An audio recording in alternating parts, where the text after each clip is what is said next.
ما کان لأہل المدینۃ ومن حولہم من الاعراب، اہل مدینہ اور ان کے ارد گرد کے دیہاتیوں کے لیے مناسب نہیں تھا ان یتخلفوا عن رسول اللہ، کہ وہ اللہ کے نبی صلی اللہ علیہ وسلم سے پیچھے رہ جاتے، ولا یرغبوا بانفسہم عن نفسہ، اور یہ بھی مناسب نہیں تھا کہ اپنی جان کو ان کی جان سے زیادہ عزیز سمجھتے۔ قرآن مجید میں ایک مومن اگر غور کرے، ایمان کی سب سے بڑی علامت اللہ کے نبی صلی اللہ علیہ وسلم کی محبت ہے۔ حضور نے فرمایا جس کے دل میں میری محبت ساری دنیا کی محبتوں پر غالب نہیں ہے، وہ آدمی ایمان کامل کا دعویٰ کرنے میں جھوٹا ہے، خود فرمایا حضور نے۔ اللہ تعالیٰ نے اس میں دعوت دی، مسلمانوں کو ترغیب دی جہاد کی، اور محبت رسول صلی اللہ علیہ وسلم کا جو جذبہ ایک مومن کے دل میں، اس کو اجاگر کیا۔ میرے خیال میں قرآن مجید میں جتنی آیات میں بھی جہاد کی ترغیب ہے، اگر ایک مومن غور کرے اس سے بڑھ کر کسی آیت میں، اس آیت کی سے زیادہ کسی حصے میں نہیں۔ اللہ تعالیٰ نے ایک مومن کو بتایا کہ تم جس نبی سے محبت کے دعوے دار ہو، اور تم یہ کہتے ہو کہ تمہارے دل میں اس نبی کی محبت سارے لوگوں سے زیادہ ہے، اپنے ماں باپ اولاد بیوی بچوں سے بھی زیادہ ہے، تم دیکھ رہے ہو، پڑھ رہے ہو، سن رہے ہو اللہ کے وہ نبی کہیں جہاد کی گرمی برداشت کر رہے ہیں، تبوک جیسی شدید گرمی، کہیں جہاد کی شدید سردی غزوہ احزاب جیسی برداشت کر رہے کہ لباس نہیں تھے، اللہ کے نبی صلی اللہ علیہ وسلم تین صحابہ کرام کو اپنے جسم کے ساتھ جوڑ لیتے تھے تاکہ کچھ گرمی حاصل ہو جائے۔ لیکن اس پوری شدید سردی کے عالم میں صحابہ کرام میں سے کئی لوگ، اس پورے جو عرصہ تھا خندق کھودی جا رہی تھی، پھر لڑائی کا عرصہ تھا، کئی لوگ جو ہے وہ تھوڑی دیر کے لیے اجازت لے کر مدینہ گئے مختلف کاموں کے لیے، اللہ کے نبی صلی اللہ علیہ وسلم ایک بار بھی نہیں گئے۔ اس پورے عرصے کے دوران ایک بار بھی مسلمانوں کا ساتھ چھوڑ کر کے مسلمانوں کو تنہائی کا اور کمی کا احساس نہ ہو، اس پوری شدت کے وقت میں یہاں پورا وقت آپ نے اسی خندق کے اس میں گزارا۔ ایک مسلمان یہ سنتا، ایک مسلمان کو پتہ ہے اللہ کے نبی صلی اللہ علیہ وسلم کو زخم لگا اور آپ اپنے خون میں لت پت ہو کر زمین پر گر گئے، اتنا شدید زخم لگا۔ یہ ساری چیزیں ایک مسلمان کو پتہ ہوں، اس کے باوجود بھی ایک مسلمان اگر جہاد کے راستے کو اختیار نہیں کرتا تو اس کو اب اور کس طریقے سے سمجھایا جا سکتا ہے؟ اس کا یہی مطلب ہے کہ اللہ نے اس کے دل پر مہر کی ہے۔ اس کا اور طریقہ اختیار کرنے کے وجہ تعویل کرتا ہے کہ اللہ کے نبی پر تو یہ ساری تکلیفیں تھی، مسلمانوں پر تو یہ تکلیفیں ہی نہیں ہیں کہ انہوں نے جہاد کرنا ہی نہیں ہے، یعنی اللہ کو بس یہی تھا کہ انہوں نے اپنے نبی کو ہی تکلیفوں سے گزارنا ہے۔ اللہ تعالیٰ کو کوئی حاجت نہیں تھی کہ وہ نبی کریم صلی اللہ علیہ وسلم کو ان ساری تکلیفوں سے گزارتے۔ اللہ تعالیٰ نے نبی کریم صلی اللہ علیہ وسلم کو جہاد کی ہر تکلیف سے کیوں گزارا؟ آپ ایک وقت جو ہے وہ تنہائی میں بیٹھیے تھوڑی دیر، اور پورا اپنا دماغ حاضر کر کے سوچنا شروع کیجیے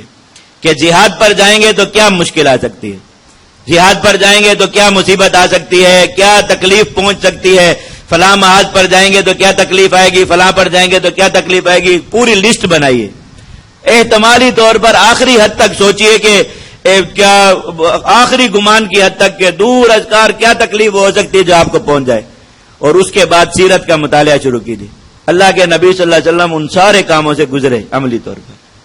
کوئی ایک بات بھی اگر ایسی مل جائے جو آپ کے ذہن میں ہو کہ مجھ پر یہ تکلیف آ سکتی ہے جہاد میں جا کے، اور آپ کو یہ ملے کہ نبی کریم صلی اللہ علیہ وسلم عملی طور پر اس تکلیف سے نہیں گزر رہے۔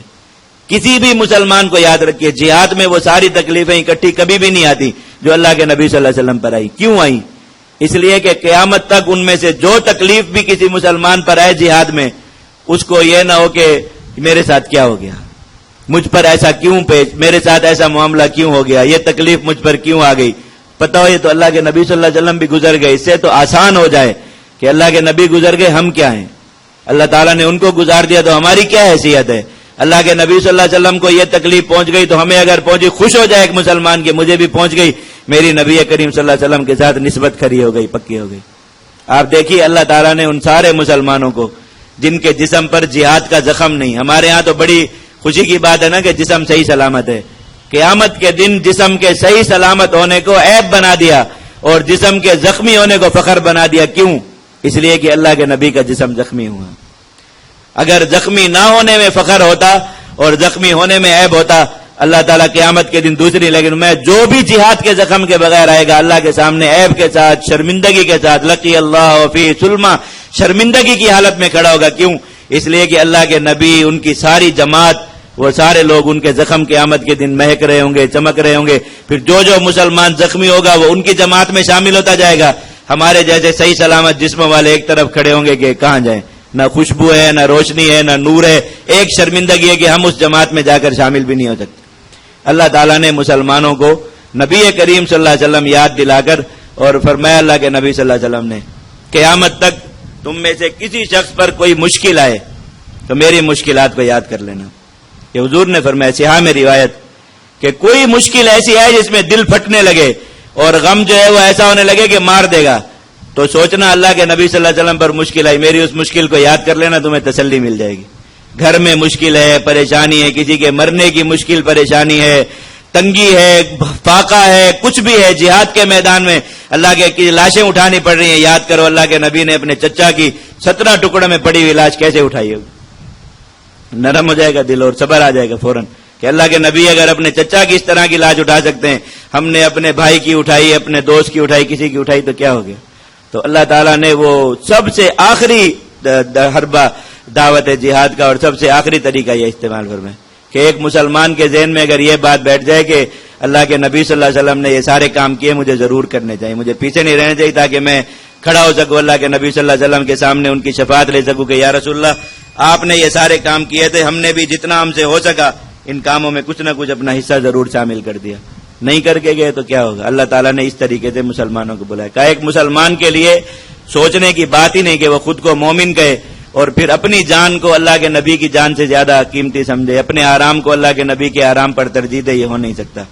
اور آگے پھر مزید جو ہے اس میں تاکید پیدا فرما دی کہ تم جو کچھ بھی برداشت کرو گے اللہ تعالیٰ ان میں سے ہر چیز پر تمہیں اجر عطا فرمائیں گے. ذالک بانہم لا یصیبہم ظمأ ولا نصب. اللہ اکبر. اور یہ ایسا اس وجہ سے کہ میدان جہاد میں ان مسلمانوں کو کوئی تکلیف جو پہنچتی ہے, پیاس کی تکلیف ہو, تھکاوٹ کی تکلیف ہو, بھوک کی تکلیف ہو, ولا یطعون موطئا یغیظ الکفار, اور ایسا قدم اٹھائیں جس قدم اٹھانے سے کفار کے دل جلتے ہوں, ولا ینالون من عدو نیلا, اور دشمنوں سے کوئی چیز چھینے, الا کتب لهم به عمل صالح, اللہ تعالیٰ کے ہاں ان ساری چیزوں پر ان کے لیے نیک اجر لکھا جاتا ہے, نیک عمل لکھا جاتا ہے. تو اس نیکی کو حاصل کرنے کے لیے ان سارے کاموں کو خوشی سے گوارا کریں. ان اللہ لا یضیع اجر المحسنین, اللہ تعالیٰ نیکوکار لوگوں کے اجر کو ضائع نہیں فرماتے. ولا ينفقون نفقة صغيرة ولا كبيرة ولا يقطعون واديا الا كتب لهم, اور یہ لوگ کوئی جو تھوڑا زیادہ مال خرچ کرتے ہیں اور کوئی وادی اللہ کے راستے میں قطع کرتے ہیں, اس کا سفر طے کرتے ہیں, ان ساری چیزوں پر بھی ان کے لیے اجر لکھا جاتا ہے تاکہ اللہ تعالیٰ ان سب کو ان کے نیک اعمال کا بدلہ دے دے.